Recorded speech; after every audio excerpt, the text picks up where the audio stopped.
We are about to start our 5th year flower farming, and I've got to be honest and say I'm just so burnt out.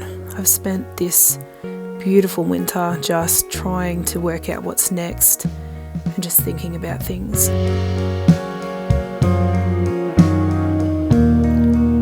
It has been so gorgeous though. We've had the most amazing skies, we've had fog and beautiful frost. It's been a really beautiful time to slow down a little bit. And we've also had this gorgeous little cat turn up and adopt us, which we feel like is exactly what we needed.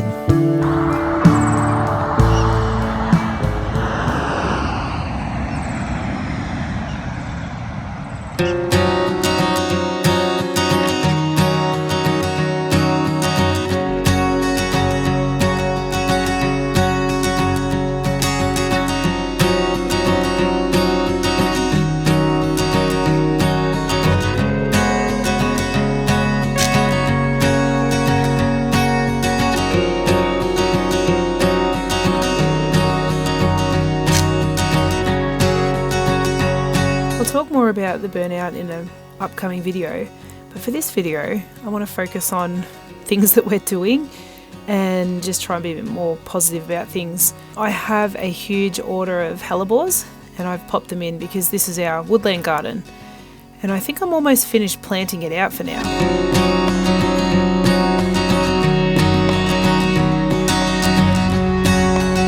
The little woodland garden with all the hellebores is coming along pretty nicely. There's hydrangeas through there. There's one here. Give them another year, see how they go.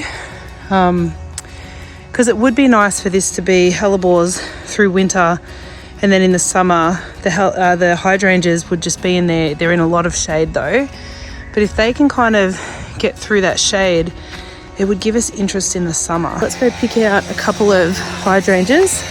I've got like 50. Okay, so we've got some down here. Might just grab these two. We'll pop them in there, right there.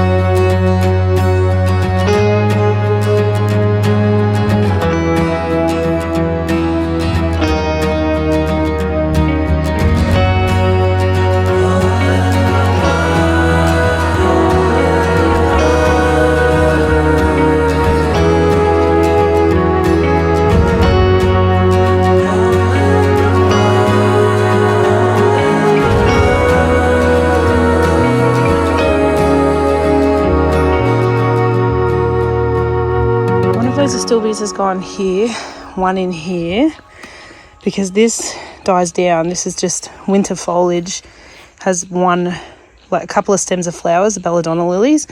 The foliage dies off, so then the astilbe will come in. This is being extended. I've got 2 more astilbe that I'll put together somewhere over here, but I want this to fill out as perennial. I don't want to have to be replanting things in here. I want to get some hollyhocks going. I've got some up the back. The next bed I'm having trouble with is this one. I think I'll just have to switch it to Australian natives and some bulbs. Just leave my daffs in there. I've just had trouble with the soil ever since I've lived here. It's very dry in that particular spot and it gets full sun. So I could plant other things, but the problem is in a spot like that, that's just 100% sun all day, all year, it's so much water, and I think I need to put more water-wise plants in there. It is a bit of a challenging spot because I don't want to have to water that too much. I'd rather use the water on hydrangeas and things in through the back.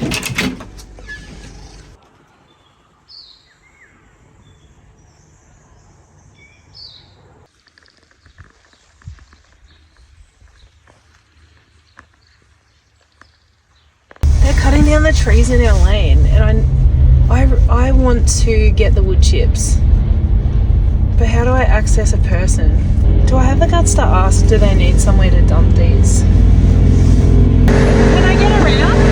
Yeah, okay. They can't hear me. I want those wood chips. I want them. I wonder if I just walk up there and say hello. That's so weird. Why am I so scared? I get so nervous. Like, I know you probably don't realise I'm an introvert, but I really am. Well, I just like talking to the plants. And now I've got to go talk to these guys in hard hats with loud noises. Can I do it or not? I mean, this could be free mulch. I'm going to ring my neighbour. He'll know what to do. I rang my neighbour. He's already asked them. The guy that organised it has already said, make sure you leave that mulch for these people, because our neighbour likes mulch as well. We just try to get mulch and then we share mulch. And then our neighbour has already been up and said, you know, if you need somewhere to dump that mulch, you can leave it here. He said they were a little bit non-committal, so he didn't really get an answer out of them. But I was just thinking, I said to Pat, well, I guess I could wander down and I could say it as well. Like, that's then 3 tries. If they then don't leave it, what can we do about it? Are the plants okay? Just seeing these, they look a bit, I don't know whether they're just having a hard time in the frost or because I think it's frost. They should be okay under the ground. I've got to work up the courage to do this. Why is it so hard? Oh gosh. Like this, I feel like let's just buy our own mulcher and do it ourselves. I think I might have to leave it till I hear the machines stop, because when I went past, they all had their earmuffs. 2 of them were up on a crane. The guy on the ground had his ear things on and he was spotting something. So I feel like I shouldn't. I mean, I feel okay about talking to them. I think the thing I'm nervous about is that they won't be able to talk to me right now. I'm gonna have to keep my ears open.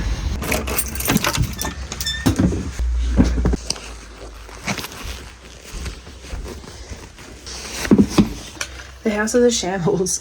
I'm working on a project. I'm doing a cabinet. I've finished building it all. I just need to paint it now. Thinking white. I'll show you that at the end of the video. But I want to look at little Kit Kat over here. Hi, Kit Kat. Oh, you're pretty. You're a pretty girl. Oh, you're lovely.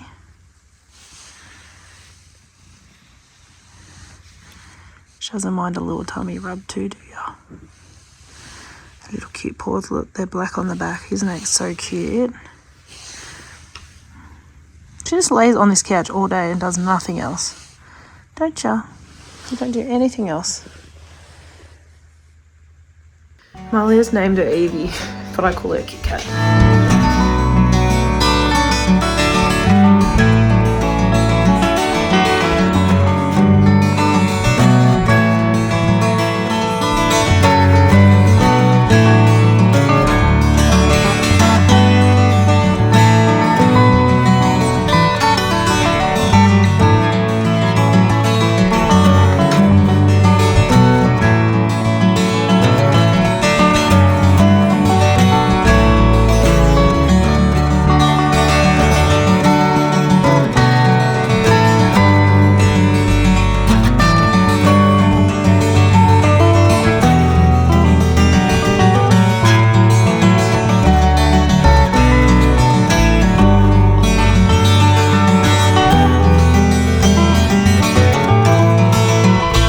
Hello, sir. Hello. Tell the good people what we're up to. We're up to find more work to do because it seems that we don't have enough. True, that's what we're doing. But what's happened is we've let our really good spring dam run to ruin. It's filled with a pretty bad invasive reed that we have to figure out how to get out. Should you bring the digger thing and try and pull it out? The digger thing? You know, the little hooky handle. Oh, I don't know. I think we should bring it out. Anyway, we're going to see how hard it is to pull these reeds out by hand.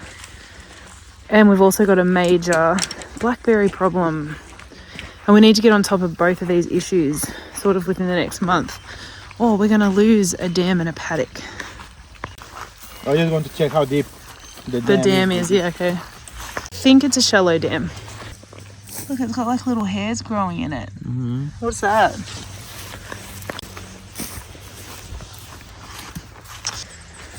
Okay, let's assess. I don't know if I go in. Hang on. You have a bloody video for the day. Here, hold my hand. And then we want to go in. Oh yeah, we need a good daily dose of internet video. Wow, it's very mud. It's very muddy. So look, that's the top of Yeah.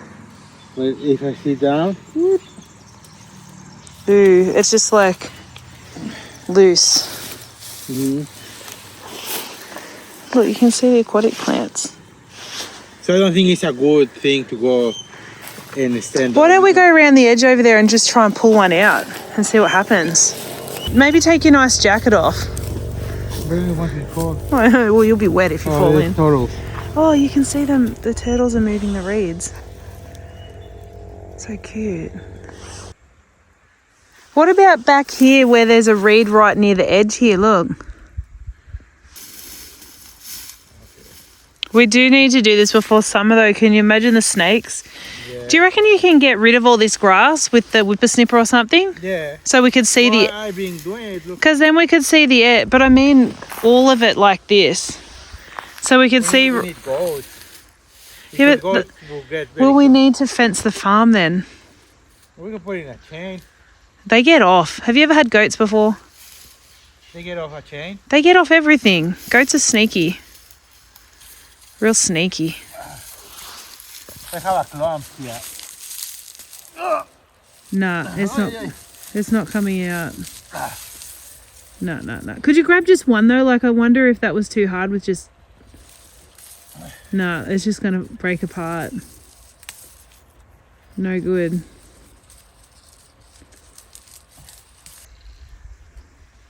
But imagine see how much they have spread already. Yeah, I know. It was just a little section. Okay, well, we're getting on top of it now. Mm-hmm. Okay, so I think first job is whippersnip out all the edges. I wonder if we can burn them from the top. Why don't you go get some... We need that gas burner.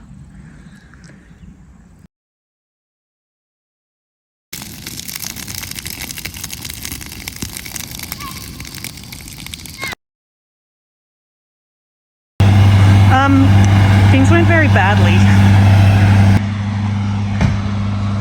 This is James's dream that we would have a fire and the fire truck comes to our house. He's so excited. Oh my gosh. Goes to show you need a much bigger brake, don't you? Yep.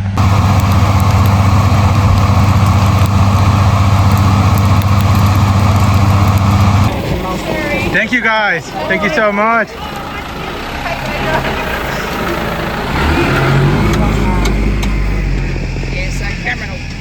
That's all right. Wow, didn't quite go as expected, did it? No, not quite. It jumped our brake and took off this way, which it wasn't meant to do, but you can't really plan a fire. And we didn't have the hose long enough to get across here. So as soon as I saw it, it was actually a lot smaller. It was way back over there when it jumped. And I just thought, I got to call the fire brigade. That was so crappy. James just lived his best life though. And the fire. And the fire, we had 3 trucks try to turn up. We didn't really need that. Well, I don't know what I'm talking about, but I imagine one truck and the hose could have put this out. They just love it, don't they? Yeah, they were very helpful. There were 2 trucks that turned up and Moroni said there was a third one they turned around because they didn't need them. But how many people? 8? There must have been about 8 people. Yeah, more than 8. I don't know. It looks kind of ugly. But it's burnt. Yeah. But the thing that you have described me is that they walk with stick and they just do like this. Because I was watching, Aboriginal people know how to do it. Don't have the skills. I wish we did. Anyways, so they've given us some advice, and there's a pump on a trailer that we can borrow from them if we want to try again. They didn't seem that worried. Like, I was like, oh no, are we going to get a big fine? And they said, no, you're not going to get a fine. They said that we were more prepared than others. It was just that it jumped. I'll show you where it jumped. It's here. I think there must have been reeds along the edge, and is that what happened? So it took off in here, and then it ran along the edge of the dam, didn't it? And then it took off over here. Yeah. So that was where we went wrong, those reeds that were here. Gee, it's really tried to... Yuck. Is it going to contaminate the water? Smells crispy.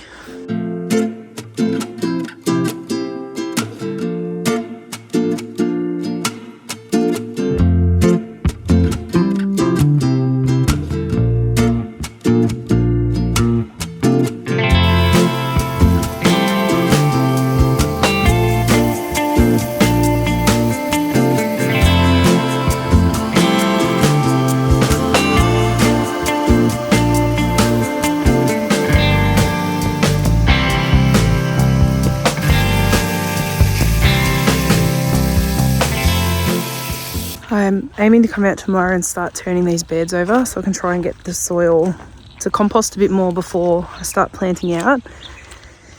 I'm just having some thoughts about plot 3, and this is the plot that we've only had here for 1 full season, and the soil is really bad. Actually 2 seasons, but the first season it was so bad, I'm not even sure it counts. The soil's really bad, the weeds are very, very thick and hard to maintain. I'm actually considering pulling it all out except for the crissies and the ranunculus, pull the rest out and just let the beds rest until January when the autumn and winter crops go in. Because as you can see, I mean, we've been keeping on top of the ranunculus bed with the weeds, but it's pretty bad again. This bed is almost just a write-off. It's a lot of work to get in there now on hands and knees and weed in around little tiny plants. This is just an absolute mess. This is the snapdragons. It's really too far gone to the point where I think we'll just mow it down, rotary hoe it, and start fixing that bed. These are fine. I've kept on top of this. This is the crissies. I'm just going to cut them all down and we'll mulch it all up. Just let that sit. Now, this was my bed of kale and I had the next succession in, but we are having major problems with rabbits and they're breaking holes. There's a few I can see around the place. They must be scratching holes in the fence now to get in here, and I'm guessing end of winter they're hungry, so they're coming in here for their food.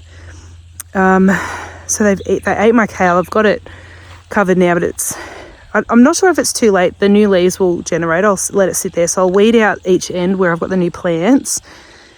But otherwise, that bed is almost obsolete too. This is the root veg row. They ate all the tops of my carrots. Since netting, I've been able to get them to regrow those the carrot tops. So hopefully the carrots are okay. I need to get in here and weed everything. That center section is just soil that's been composting to put the next successions in. So this one we keep and work on. This one's winter veg like brassicas and it's nearly finished. I've got some cabbages left to pick, a little bit of broccoli and some Brussels sprouts, and then this row will come out and get cleaned up. Having so much trouble here. I've got bells of Ireland. They're fine. They don't seem to eat bells of Ireland, but I cannot get my snow peas up. Every time it gets anywhere, they just eat them off. Otherwise, they should be up here somewhere by now. Very frustrating. They're not eating the cilantro. It's a bit thickly planted to be very happy. Everything else they've just eaten. They've even eaten my spring onions over here and my stock.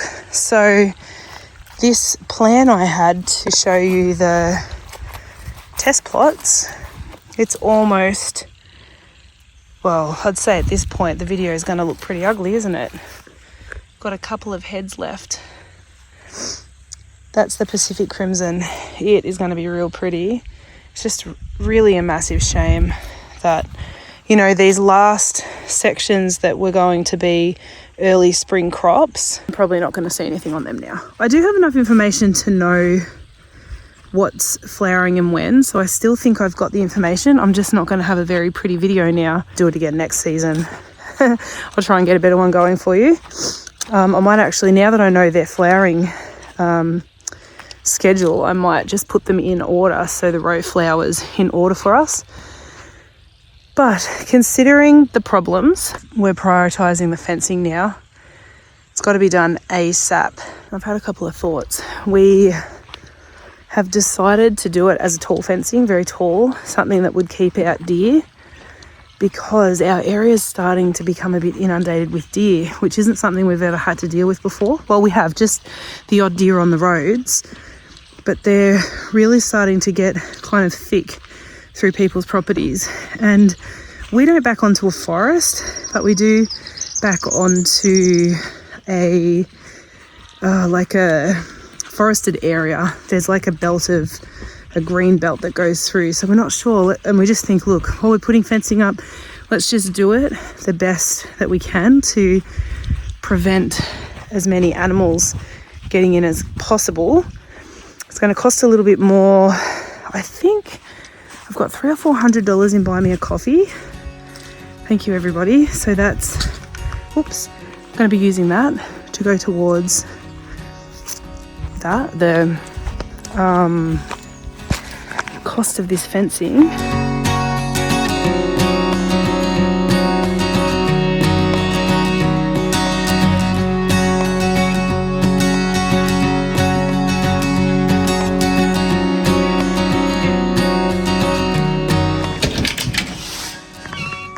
Come on, Kit Kat. Puss, puss.